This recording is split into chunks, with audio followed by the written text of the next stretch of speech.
हो नीली नीली अखिया से हो कई देलू जादू। लागता कि साचो मर जाई माजू। नीली नीली अखिया से कई देलू जादू। लागता कि साचो मर जाई माजू। हेलो दोस्तों, मैं राइटर सूरजपाल सूर्या आपके अपने YouTube channel Bhojpuri lyrics writer में बहुत बहुत स्वागत करता हूं। दोस्तों, सबसे पहले 26 जनवरी की ढेर सारी शुभकामनाएं। और आज मैं एक देशभक्ति गाना लेके आया हूं जो कि बहुत गजब का मैटर है। और इसका धुन है नीली नीली अखिया से कई देलू जादू, जो अवनीश बाबू का है, जो अभी मार्केट में काफ़ी गाना बजा था। उसी पे मैं बहुत गजब का सॉन्ग लेके आने वाला हूँ। लेकिन इससे पहले जो भी भाई हमारे चैनल पे नए हैं वो फटाफट हमारे चैनल को सब्सक्राइब कर दें और बेल आइकन अर्थात घंटी को ज़रूर दबाएं, जिससे उनको ऐसे ही हिट मैटर सबसे पहले प्राप्त हो सके और वो स्टूडियो में जाके सबसे पहले गाना रिकॉर्ड करवा सकें। तो आइए दोस्तों, हम गाने की तरफ चलते हैं। मुखड़ा है। हम धरती के बेटा बानी, धरती हमर मैया, आन बान कुर्बान हो क देव आई बिकट समैया। ये दोनों लाइन 2 बार रहेगा। इसके बाद जे भी हम पे आँख उठाई, बची न ये भैया, चीन पाकिस्तान चाहे कोई हो मुदैया, बोटी बोटी काटब जैसे काटेला कसैया। ठीक, तो आइए दोस्तों, हम इसका डमी सुनते हैं, स्पष्ट हो जाएगा। हो हम धरती के बेटा बानी, धरती हमर मैया, आन बान कुर्बान हो क देव आई बिकट समैया। हम धरती के बेटा बानी, धरती हमर मैया, आन बान कुर्बान हो क देव आई बिकट समैया। अरे जे भी हम पे आँख उठाई, बची न ये भैया, चीन पाकिस्तान चाहे कोई हो मुदैया, बोटी बोटी काटब जैसे काटेला कसैया। चीन पाकिस्तान चाहे कोई हो मुदैया, बोटी बोटी काटब जैसे काटेला कसैया। तो आइए दोस्तों, हम लोग पहला अंतरा देखते हैं। जान से बढ़ के बाटे तिरंगा, हमारा दिलवा में बसल, जे भी झुकाई मार उखाई, गाड़ब जमीनिया में धंसल।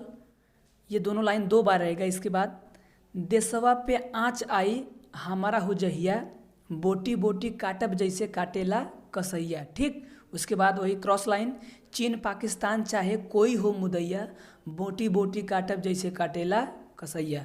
तो आइए दोस्तों, हम इसका डमी सुनते हैं, स्पष्ट हो जाएगा। जान से बढ़ के बाटे तिरंगा, हमारा दिलवा में बसल, जे भी झुकाई मार उखाई, गाड़ब जमीनिया में धंसल। जान से बढ़ के बाटे तिरंगा, हमारा दिलवा में बसल, जे भी झुकाई मारे उखाई, गाड़ब जमीनिया में धंसल। देशवा पे आँच आई, हमारा हो जहिया, बोटी बोटी काटब जैसे काटेला कसैया।